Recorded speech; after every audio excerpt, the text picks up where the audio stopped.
Hey, thanks, Matt. Hey, everyone. I'm Barry. I'll be doing most of the talking today, but I will leave some time at the end for some questions, and hopefully we can have a little bit of a discussion even.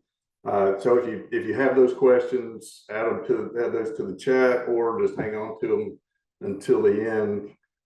So this TigerStream webinar, it's provided as a service by Auburn University, their stormwater research facility. And personally, it's a true privilege to be able to work with Auburn and the folks there. And I'll say that if you're an old guy like me, and you occasionally wonder about our future, and the young people who will be leading it one day, just go spend some time at Auburn and talk to the undergraduates and the graduates who are working in the stormwater program. Talk to Mike Perez or Wesley Donald about the programs there, and it's encouraging. And it's not just Auburn University. Any university I've interacted with lately in the world of stormwater, whether it's Tennessee or Oklahoma State or North Carolina State, there's some really good people doing some really good things there. So Matt asked me to introduce myself. I'm simply a stormwater nerd from way back.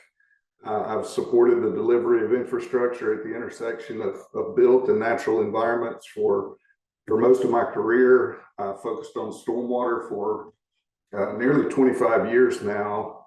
I've paid attention over that time to see what works and what doesn't work. I've been part of figuring out some things, but much of the, I guess, the gains and the experience that I have has been through true pain and misery to get here. I've seen a lot of change over the years. Unfortunately, I've also seen a lot of those lessons that we've learned be forgotten, and we kind of drift back into to where we were before, or how we've always done it, or a place that's comfortable for us.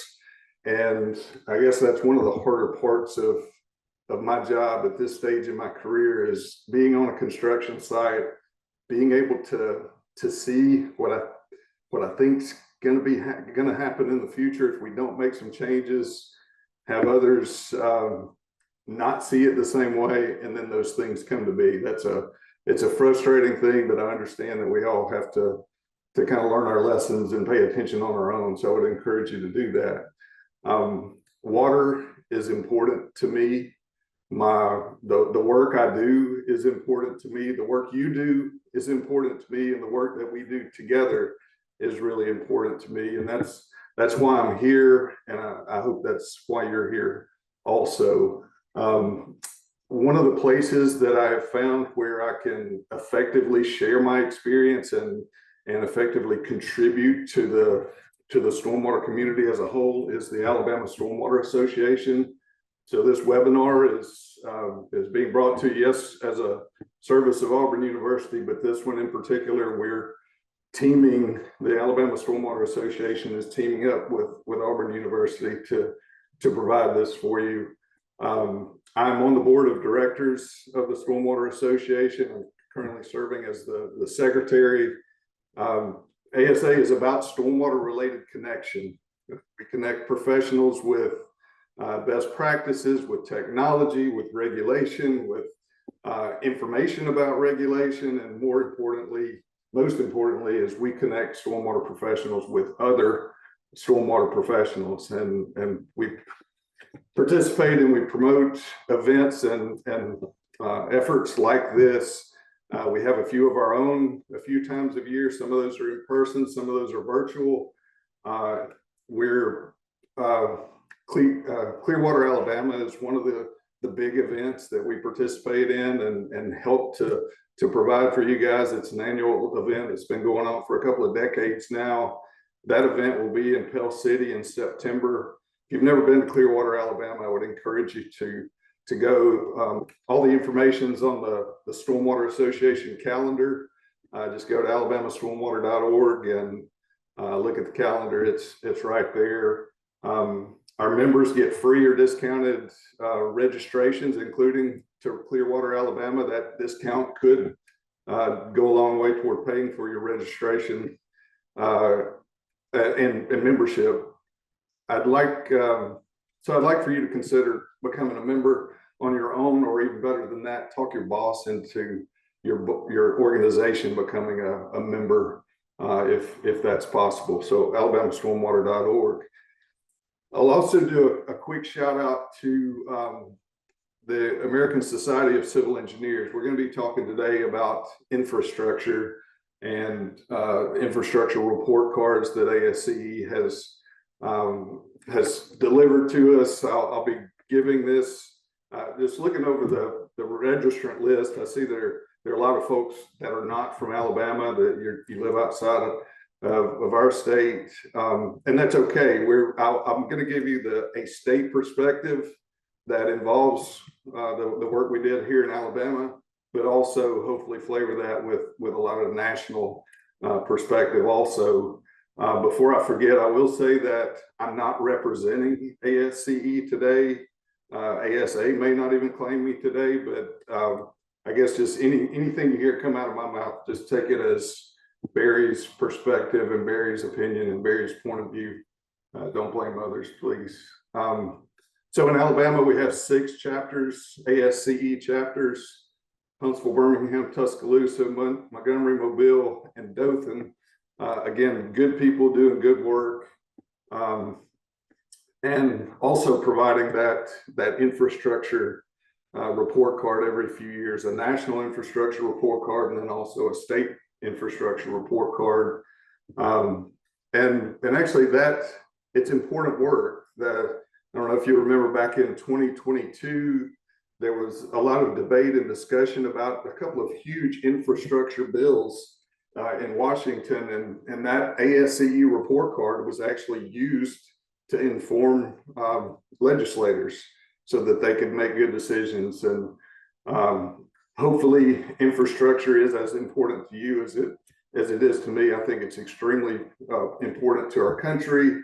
I think it's a big part of what differentiates the United States from other countries is excellent infrastructure. And so before you guess what our overall grade was for the country, let's talk about exactly what is infrastructure. And again, I'm not representing ASCE. This is my definition of infrastructure, and I think it's good and right.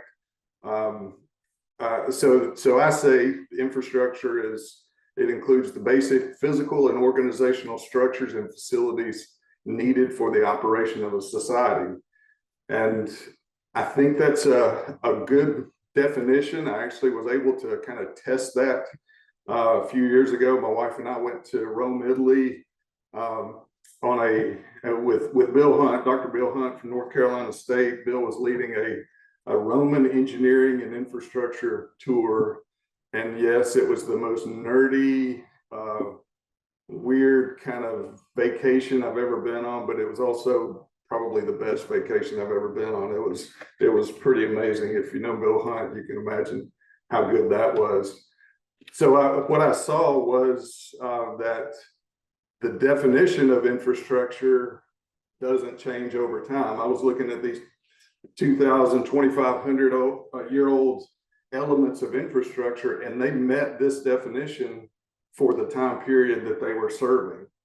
And so the definition of infrastructure doesn't change, but the face of infrastructure changes with nearly every generation.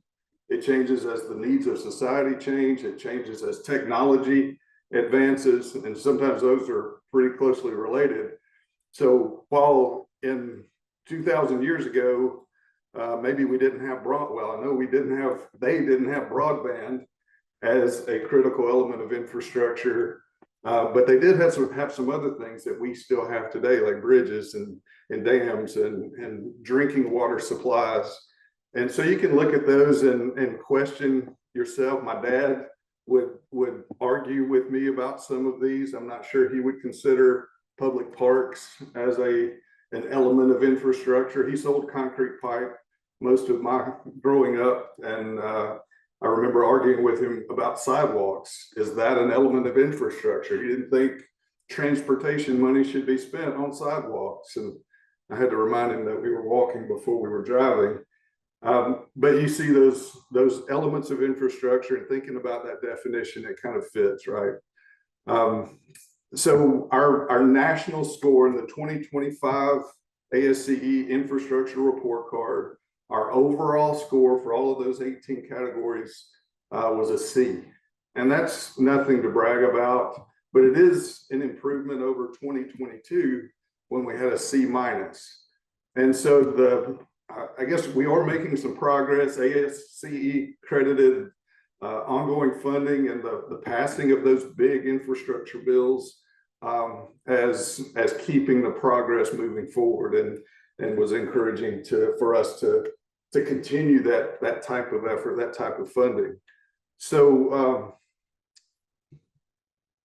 the one thing that you may have noticed in that 18 categories of infrastructure is stormwater is out there for the first time in 2022. That was the first time stormwater had been considered and included in the infrastructure report card. So that's a pretty cool thing. It made the list for the first time in 2022, and it's still in there in 2025. Those infrastructure laws that I mentioned, they passed in 2021, 2022, and they included $46 billion for stormwater, wastewater, and drinking water infrastructure.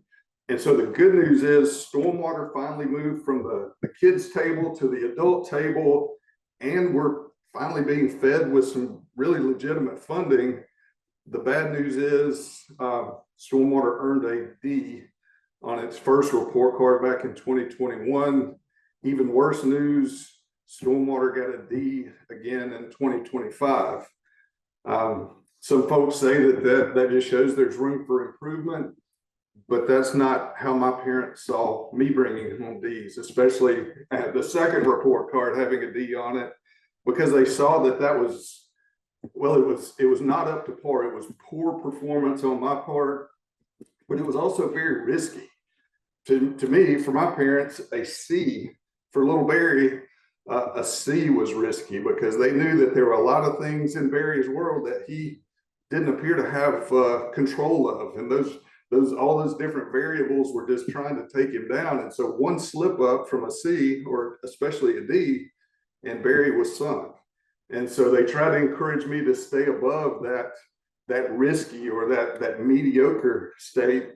But that's where we are, where we were, and still are at a national scale for stormwater infrastructure at a solid D. And so in 2022, actually 2021, we started seeing that at the national level, and wondered here in Alabama, are we better than that?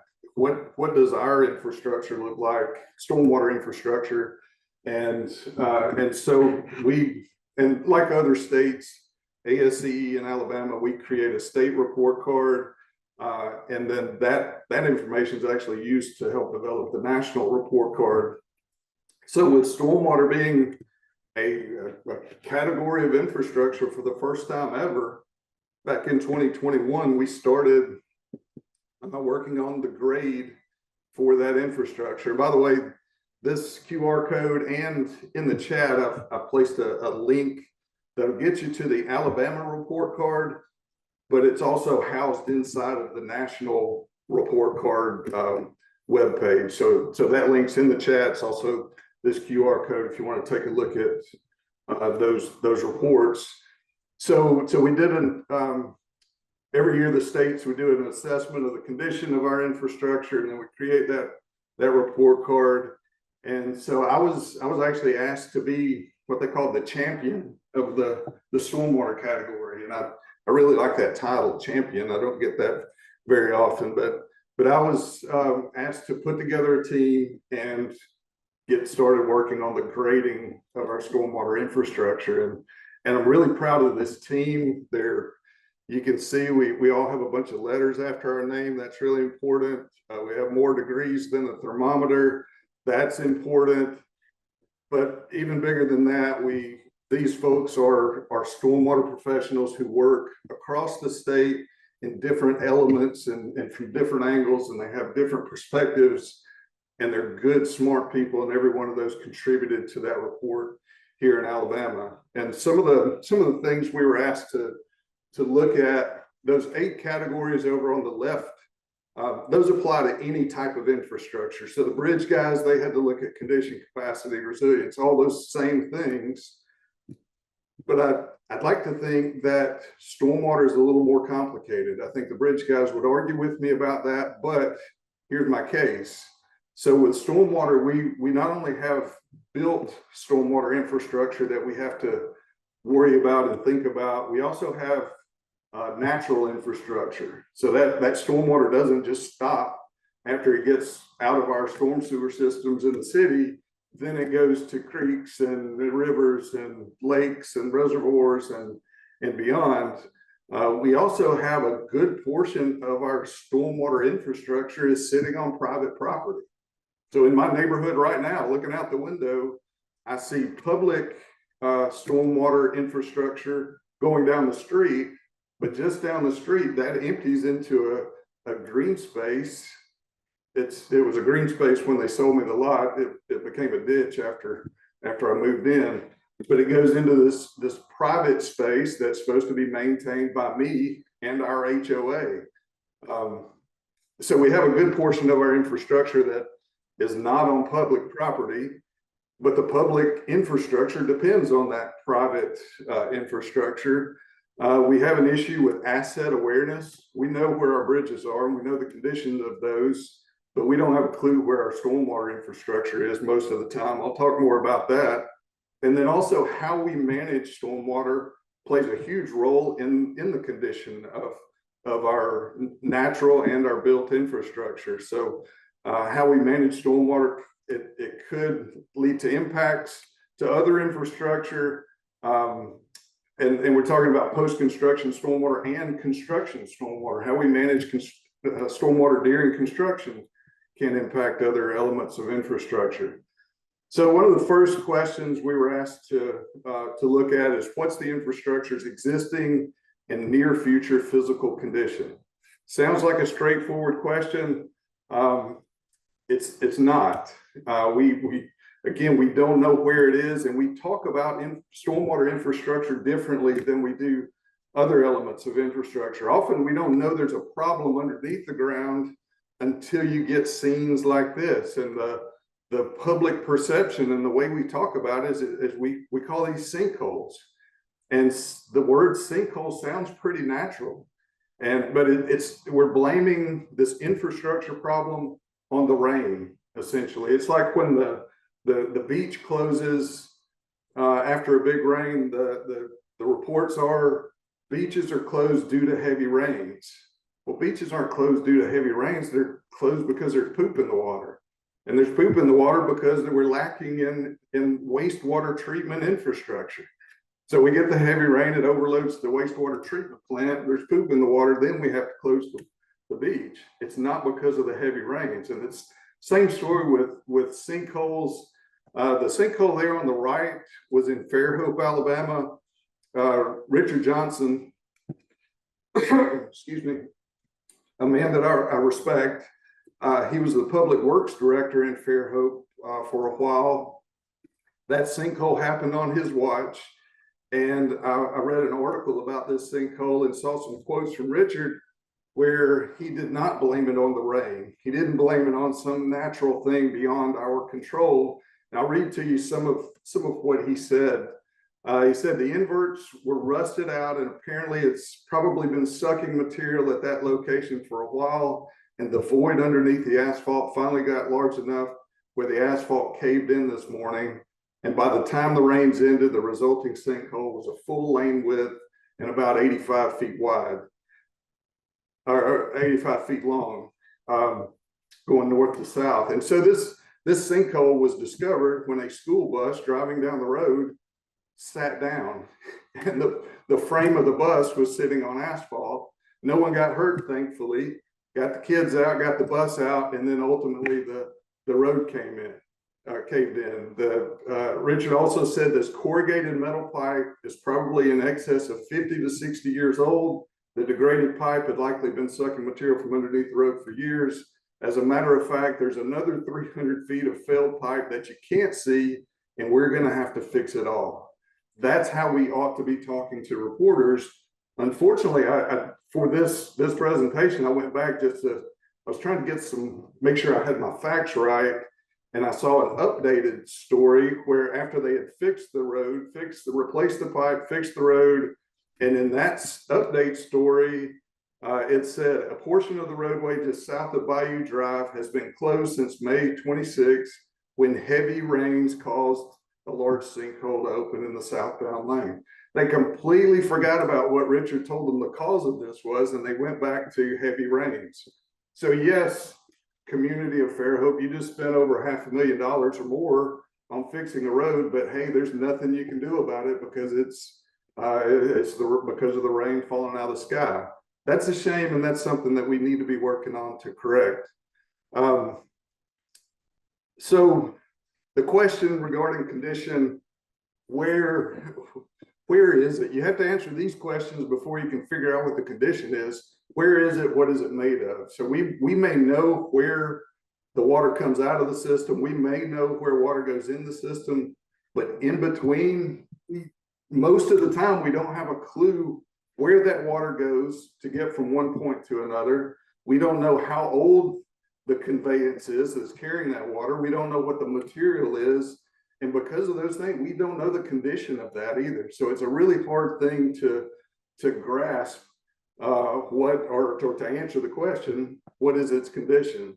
So ASCE reported in the 2025 report card that over 60% of utilities, stormwater utilities, say that aging infrastructure poses a significant concern for their long-term needs. And we're in that same spot. So looking at natural infrastructure, now this is an even harder thing to get your head wrapped around and a harder question to answer. I can't access this kind of information anymore in this format. So I went back to some data that I can get my hands on, and these you used to be able to just do a search for attains, and you could pull up these kinds of data. Here's one from 2006 and another from 2016, and you can see down at the bottom in Alabama we have our total waters. We have over 77,000 miles of this is rivers and streams. Same in 2016. But only in 2006, we had only assessed 9,500 of those, or 12% of those.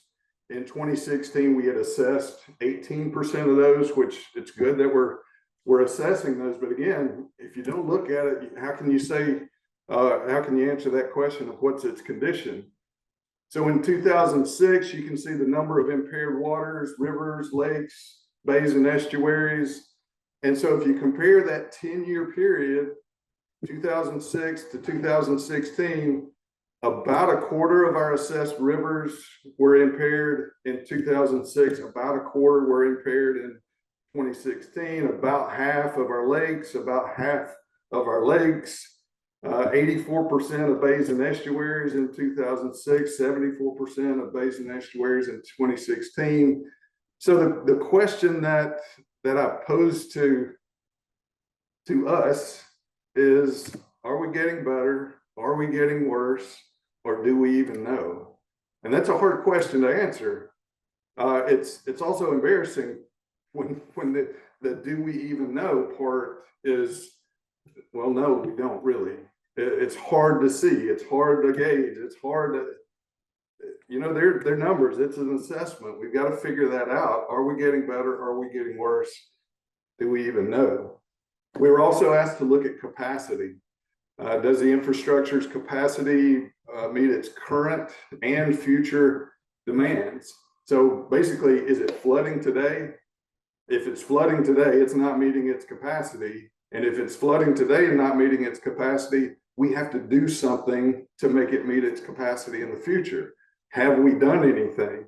The photo there on the left, I grew up in Huntsville, Alabama, North Alabama, and as a consultant, I've been trying to get work up there for years and years. But the general thinking in North Alabama is we don't have stormwater problems. And so I disappointed. I leave the whoever I'm trying to sell my services to, and I go out to the streams, the urban streams that I used to play in, and they're bigger, they're wider, you can see where the city has tried with riprap, they've tried with shotcrete, they ultimately will concrete the bottom or concrete some walls, and then eventually they'll just cover it up with a culvert. And it's a capacity issue most of the time when we see those situations. There was a great article in the Birmingham News a few years ago. We had some heavy rains in Birmingham. We had a lot of local flooding, several water rescues in downtown Birmingham, and even maybe more than one, at least one fatality in downtown Birmingham. And we're talking about areas that aren't near streams. These are stormwater related water rescues that we're having to go through. And so this article does a good job of pointing out that, hey, we have issues. We have issues coming from a lot of different areas. You can't pin it down to one thing. My friend Josh Yates, the public works director in Birmingham, I thought his quotes were good. He said, hey, after every big rain, when we have local flooding, we send our crews out to see what's going on. We've got a fleet of vacuum trucks. We've got human resources that can identify and clear up any problems. And he said, after this one particular event, all of our system was open and flowing. It's just a very large magnitude event. The system was not designed for events as intense as that. So what he was pointing to is Birmingham is in fact getting more intense, more frequent, larger storms than it has in the past. And we have a stormwater system in downtown Birmingham that was designed and built in the 30s, 40s, 50s, 60s. And as that watershed changed and grew, the storm sewer system stayed the same. And so, no, we don't have the capacity now to handle even the rains that were happening back in the 40s, 50s, and 60s, much less the rains that we're having today. And so that leads us to resilience and public safety. And resilience is simply the ability for a system or even a person to withstand a negative event and to recover from that negative event. That's when people talk about resilience, that's what we're talking about, is ability to withstand that thing, ability to recover from those threats and incidents. We know that flooding has always happened in some parts of Alabama and some parts of the country. Here in Alabama, about 250,000 Alabamians live in the 100-year floodplain. That's a problem.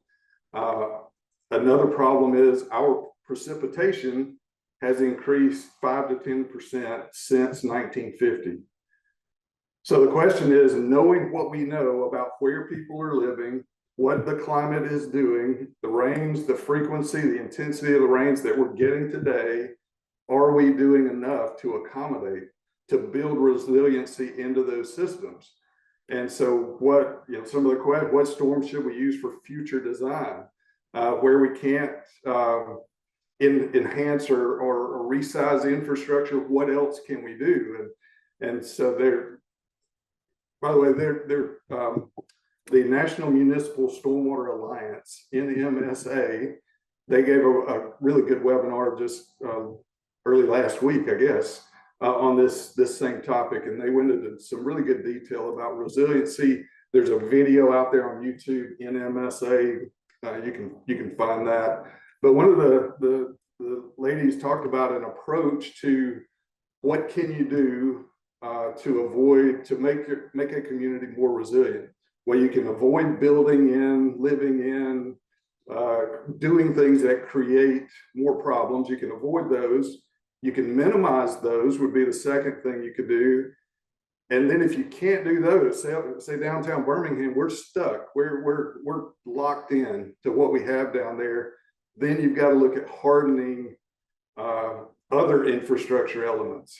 So, and she talked about the city of Houston, how this area of hospitals, they set out to harden their facilities. They put in submarine type doors in lower levels, and they put up, they had sensors on the streets that would close a street when a certain rain event happened.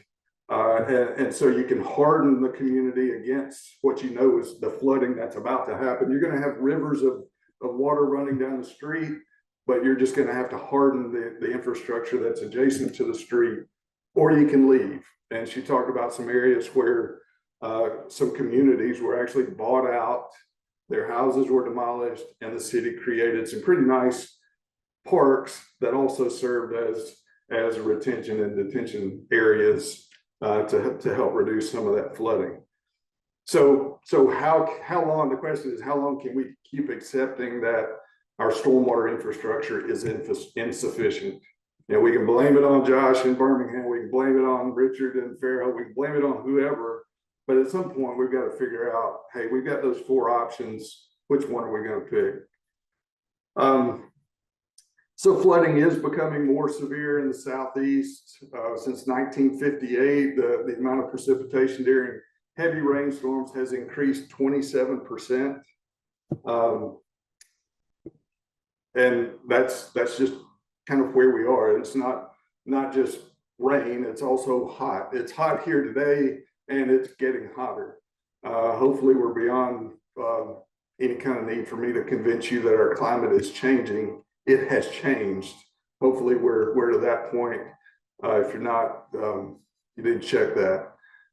We've been feeling the effects of climate change for several years now, increasing periods of drought with increases in rainfall intensity.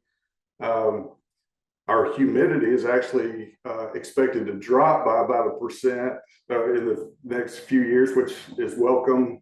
But that's due to those drier periods, but then are spotted with these heavy, more intense rain events.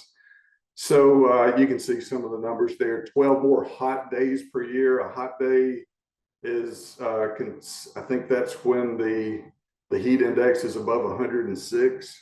So in the next 15 years, here in Alabama at least, we can expect 12 more hot days per year, 10 to 15% heavier extreme precipitation, and all that goes with not only lives lost and at the least uncomfort or discomfort to people, but it comes with a cost. And so you can see this chart from NOAA, and these are numbers that are adjusted for time. So we can't say that inflation or things cost more today, but you can see our costs for dealing with these disasters, climate-related disasters, is simply going up. Things are becoming more and more and more expensive, and there's got to be a tipping point in there somewhere. So operation and maintenance. What's the owner's ability to operate and maintain the infrastructure properly? Is the infrastructure in compliance with government regulations? Well, let's take that second one first. The government regulations.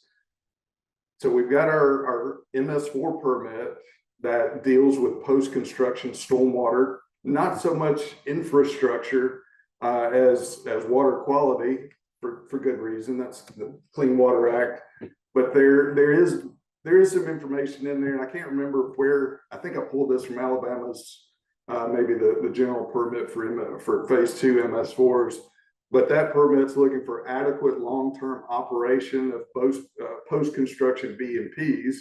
Now that's a little bit different. The city could argue that their storm sewer system isn't a BMP, and they would be right, I believe. And there's also language that says properly operate and maintain all facilities and systems of treatment and control. Well, again, we're not talking about, and related appurtenances. So we're not talking about storm sewer systems. We're talking about the thing at the end or at the beginning that helps to improve water quality. So that really the only regulations we're dealing with is a requirement to map your outfalls. And that's helpful and that's interesting. And it's Scott Hofer and I went kayaking last week, and of course we talked stormwater, and he was telling me about some of the infrastructure that he had been walking through that week with, old clay pipes and brick handmade brick culverts and those types of things. And Scott's going above regulation to walk in and try to see where those that system comes from, where it goes to. He's got to map the outfall, but he really doesn't have to do more than that, but he is, and I appreciate that. And I think if we all did more of that, we would have a better handle on what needs to be maintained and how we can better operate. So the owner's ability to operate and maintain the infrastructure properly, I think the way we're operating and maintaining our stormwater infrastructure is exactly the way they were doing it in Fairhope, Alabama with Richard Johnson. When the school bus falls in it, we go fix it. And if you have someone forward thinking like Richard, he can look up and say, hey, we've got another 300 feet of this pipe that needs to be replaced today. Let's do it now before the next school bus falls in it. But we're really working on an ineffective and very inefficient strategy to operate and maintain our stormwater infrastructure.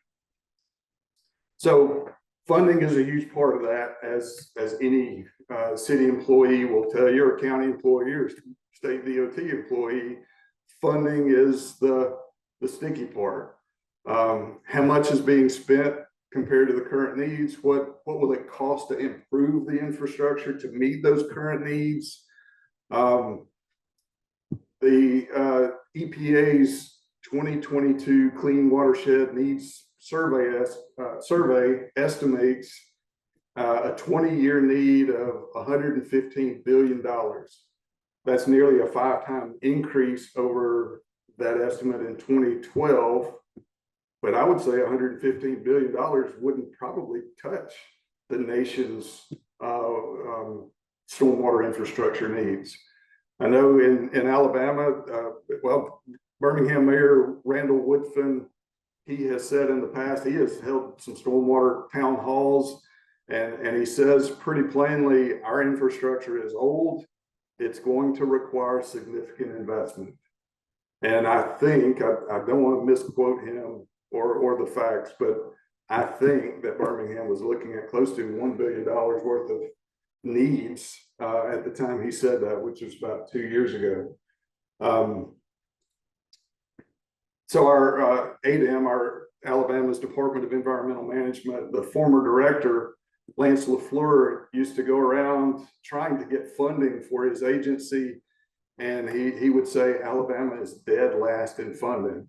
And he was correct. He was talking more about state environmental agency funding. And it is truly incredible that ADEM is able to do the work that they do on the budget that they have available to them. But I think that quote, Alabama's dead last in funding, is probably not too far off when we're looking at infrastructure funding also. And we do have some mechanisms to generate funding where we kind of shoot ourselves in the foot in a lot of ways here in this state, and this is one of them. Our legislature has limited the monthly fee for residential properties to 83 cents. And that's our state legislator telling cities, hey, we'll let you do this, but we're only going to let you go so far with it. So much for that. Our values of big government telling little government what to do. So that's 14% of the national median, 20% of our regional Southeast median. Of our 69 MS4 communities in Alabama, only 25 have implemented a stormwater user fee. And so they don't have the political capital to pull it off. That's typically what it boils down to. They know they have needs, they know they need money, they just can't pull it off politically. What's crazier than that, 18 of those 25, so these 25, they got up the courage and the bravery to say we're going to do this, and then they only charge half of what the state allows. 18 of those only charge half of what the state allows. You can see our user fees in Alabama compared to Georgia. Our state retirement director, Dr. Bronner, he used to say being last in tax revenue is one thing. Being below last, that's just plain dumb. And I think that's kind of where we are.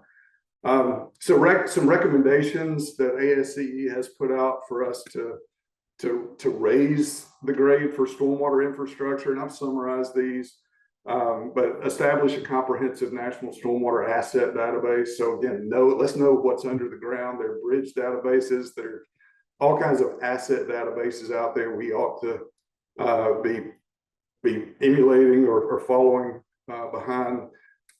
Scale federal and state revolving funds to include stormwater. There are some SR state revolving fund programs that do that, and those are good programs. Encourage gray, green, and natural infrastructure equally. So I've told my wife before, my hope, and I'm a green infrastructure guy, but my hope is that one day we don't call it green infrastructure, one day we just call it infrastructure. And I think that's what that number 3 recommendation is talking about. Develop funding structures that reflect the full cost of service. Let's stop just putting that in the general budget, that one day a street's going to fall in and we'll have a little bit of money in the kitty to take care of that.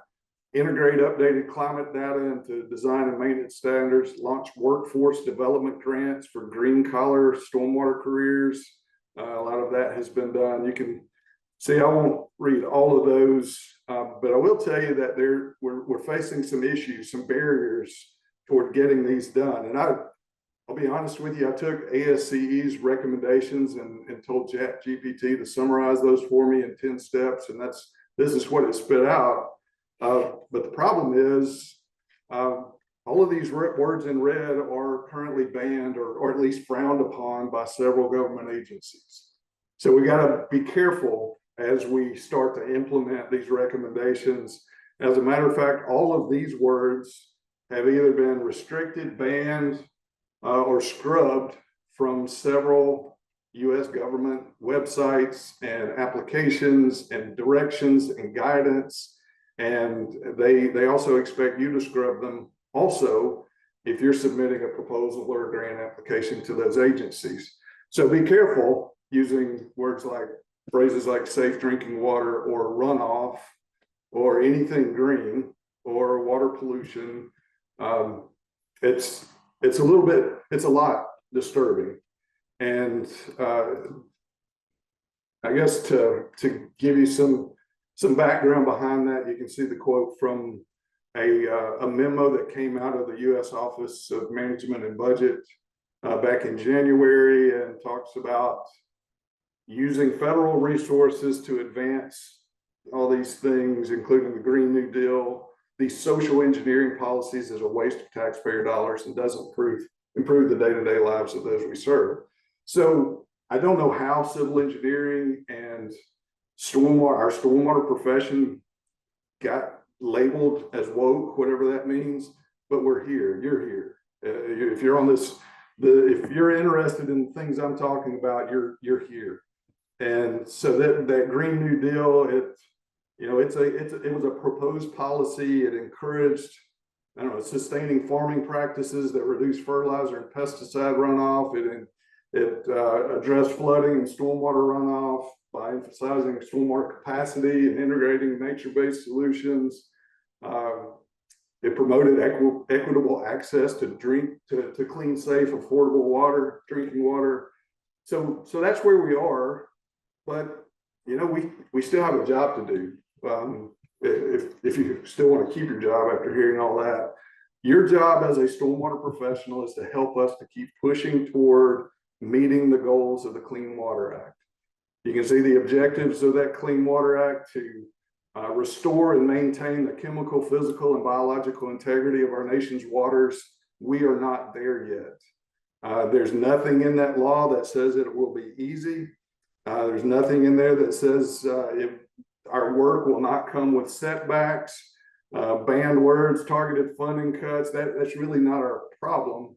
Those are just tensions that we have to manage. And you stormwater professionals, you didn't go into this world to make friends or make a lot of money, but you did go into this world to help solve problems. And so while some problems we're not going to solve, those are just tensions that we need to manage, and you manage tensions every day you go to work. So we simply have to be creative, we have to be innovative, and that's the only way we're ever going to meet our nation's water quality goals.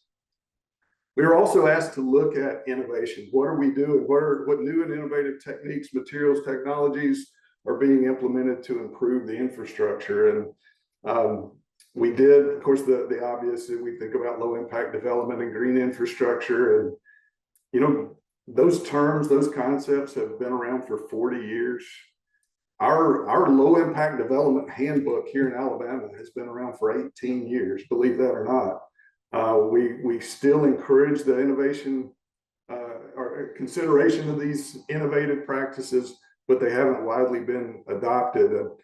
I felt funny putting low impact development, green infrastructure as innovation, and it reminded me of, I went to a presentation several years ago. A city was rolling out their brand new bicycle and pedestrian plan.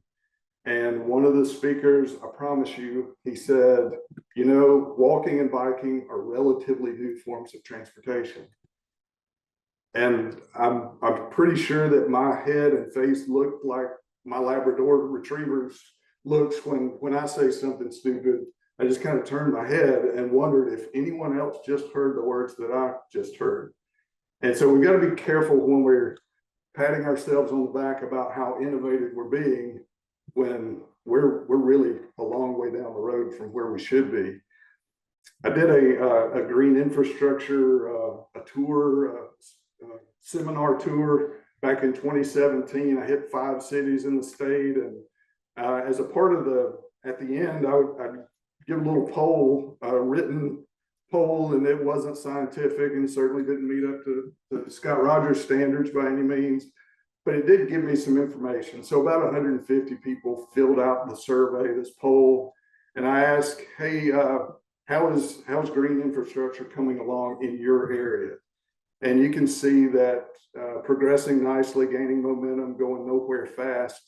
So I would say that 80% where we had some movement forward. Today, I'm not sure that we would have even that those numbers if I did the same survey with those same communities.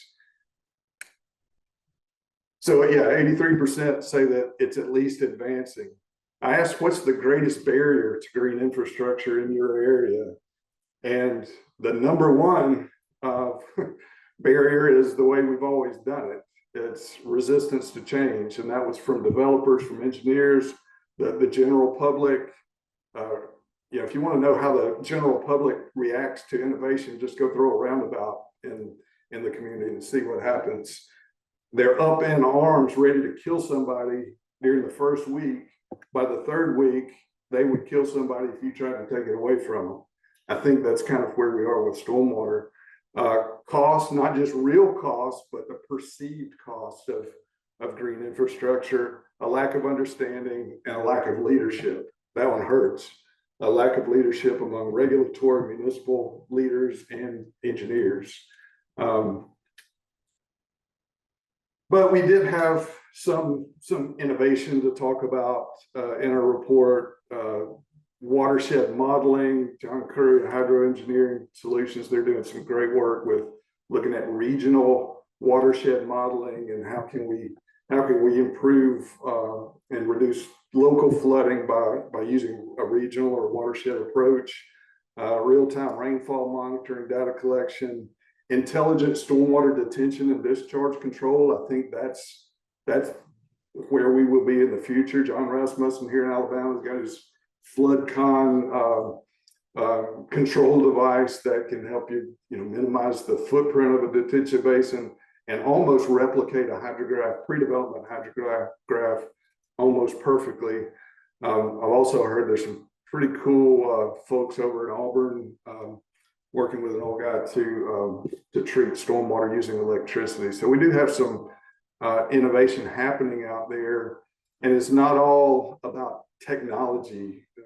Really, the Alabama Stormwater Association, we're trying to find better, more effective, more efficient ways of making a difference.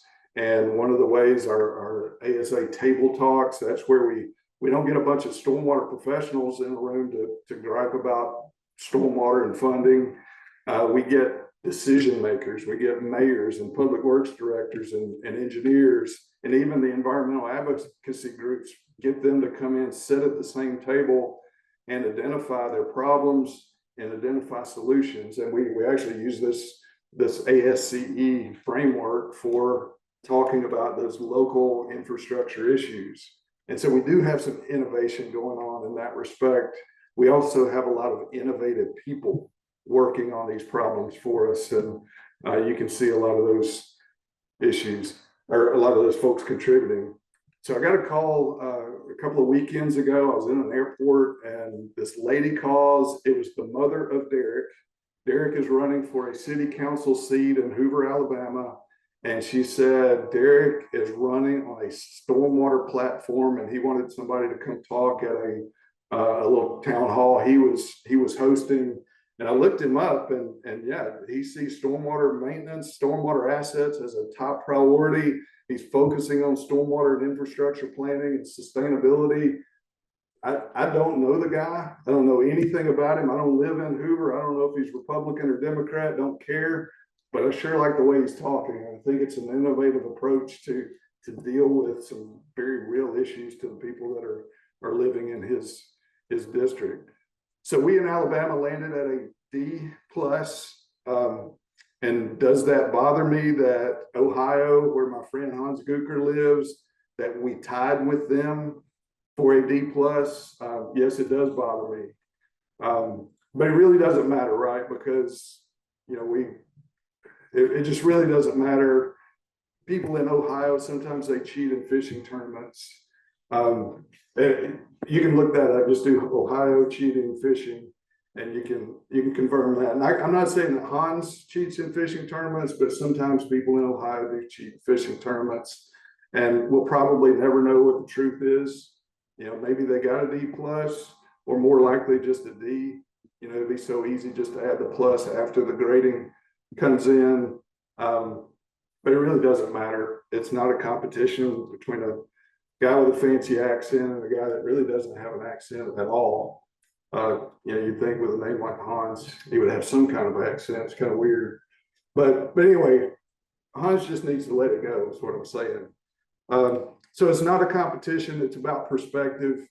Those kids up in the upper right, those are my two oldest kids, Katie and Parker. Katie's grown and married. Parker's grown and married with kids. When Katie was in her second year of college, she called home just torn up, crying. She had made her first B in college. A couple of years later, Parker calls home from Auburn. He's excited. He's thrilled. He has made his first B in college. It's all about perspective. It's all about our standards that we set for ourselves. McGee is my youngest daughter. She's down there in the lower left. She's 17 yet right now. And I often think that, you know, what's this world going to be like when McGee is Katie's age? Katie is 10 years older than McGee. It's a long story. But I often think about that. And it's something that we need to be thinking about is what is our grade going to be when McGee is Katie's age? In 10 years, are we still going to be at a D plus?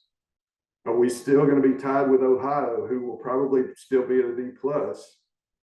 So we've got to ask ourselves, what are we going to do? And I'd recommend that we change our perspective. If we're in the business of barely staying compliant, if we're just checking boxes, we should know that we are not doing anything to get us closer to meeting the goals of the Clean Water Act. We need more cushion. We need more pushing. We need more innovation. And we don't need to be sitting at a C, which would be an improvement. We don't need to be sitting there for very long either. So I want you to think about joining the Alabama Stormwater Association or even ASCE. Know that money, it's not just for getting free PDHs. It's about supporting the people who are doing good work. So supporting people like you that are doing things like we do. So I'm going to stop there. Matt, I'll let you help me with the questions. I thought I might be able to pay attention to the chat, but I can't. So Matt, help me out here. Yeah, so thank you, Barry. That was very eye-opening and insightful. Everyone should have a Q&A button at the bottom of their webinar screen. You should be able to submit questions there. We'll be able to see the questions once you submit them. And Barry, once the questions start coming in, leave it to you to answer them. Everybody else, I am going to throw Barry's email in the chat. Oh, looks like there was a question asked in the chat already. Yeah, I see that from Scott Hofer. Everyone seems to have a different estimation of the lifespan on different types of pipes. Scott, I appreciate that question. I wish you hadn't caught me off guard. I would have provided you, because we did look at that. We actually dug into what are some traditional lifespans or expected lifespans, and of course they're different. There's some variables in there at play. So you've got concrete pipe, you've got metal pipe, can be coated or not. You've got plastic pipe of different types. The metal pipe, the corrugated metal pipe, is seems to have been most of a lot of our sinkholes or issues that we have with roads collapsing is typically goes back to a rusted out corrugated metal pipe, and that's not a cut on the pipe. It's only supposed to last 30 or 40 years, and it's 20 or 30 years past its expiration date, and so we're having issues with that. And it doesn't have to be a deterioration. It could be that somebody with a backhoe punched a hole in a concrete pipe 20 years ago and covered it back up, and it's just now that cavity is just now making it to the surface. But we don't know that because we don't do regular assessments of that pipe. But Scott, that information is out there. If anyone's interested, I will do my best to dig back up what we discovered back in 2022 about the lifespan of pipe and give you that information.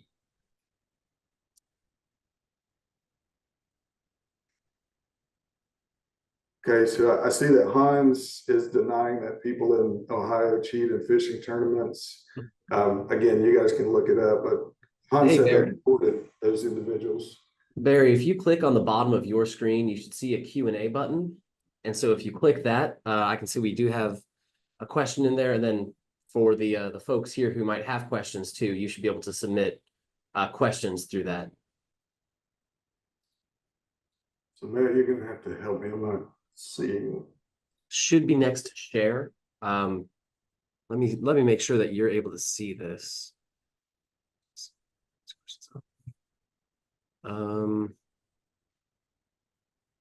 Hey, and I will say, while Matt's looking for that, I will say if you got to leave at 11 or at the hour, go ahead and leave. But I'll stick around just for a little bit, or as long as you have questions, I'll stick around. So I do see the Q&A now. Matt, are the categories of infrastructure weighted differently to compute the overall score? That's a really good question, Juliana. I don't know the answer to that. I don't think they're weighted differently. I think that so you've got a bridge category and you've got a stormwater category. Those categories of infrastructure have different needs, and so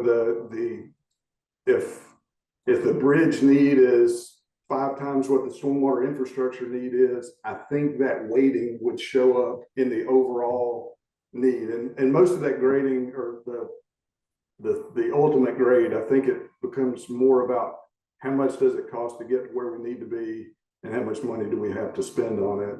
And so I think that weighting would actually, it would reveal itself in the money, that the cost difference. Could you send that list of banned words? So I'll tell you what, do a search for USDA banned words, and you'll find a memo that you can actually look that up, or just do a search for banned words in government agencies. I probably put myself out there a little far already. With all of your travels, have you seen a city that seems to take a more proactive approach to stormwater infrastructure? Yeah, I've been in several cities. Some of those, the funding and the effort and the priority comes from a a standard of living that the residents want, and they demand, and they want their politicians to pay attention to their quality of life. Others, like the city of Houston, theirs has come from flooding and more flooding, and they are seeing, they're getting impacted by the changes in the climate as much as any state in the country, I think, and they have taken some real measures to eliminate that. And it does go back to economics. You know, are you willing to keep spending that money over and over and over, trying to rebuild things that are going to get washed out again? Let's say, Barry, in your consulting work or in other professional dialogue, are you seeing any difference in the appetite for stormwater infrastructure improvements, given the changes in leadership at the federal level? Perhaps the challenges citizens face outweigh the politics of the moment. I wish I could say that I have seen that citizen rising up. But Scott, I think that if we continue to talk about our stormwater problems as being a natural phenomenon, you know, the rain tax is such an easy way to shoot down a stormwater utility tax. And look at these guys, they're so stupid, they want to tax us because it rains, or, you know, talking about the sinkholes and those kind of things. It's really sad. I haven't seen that. I don't know when that tipping point takes place, Scott. So let's see.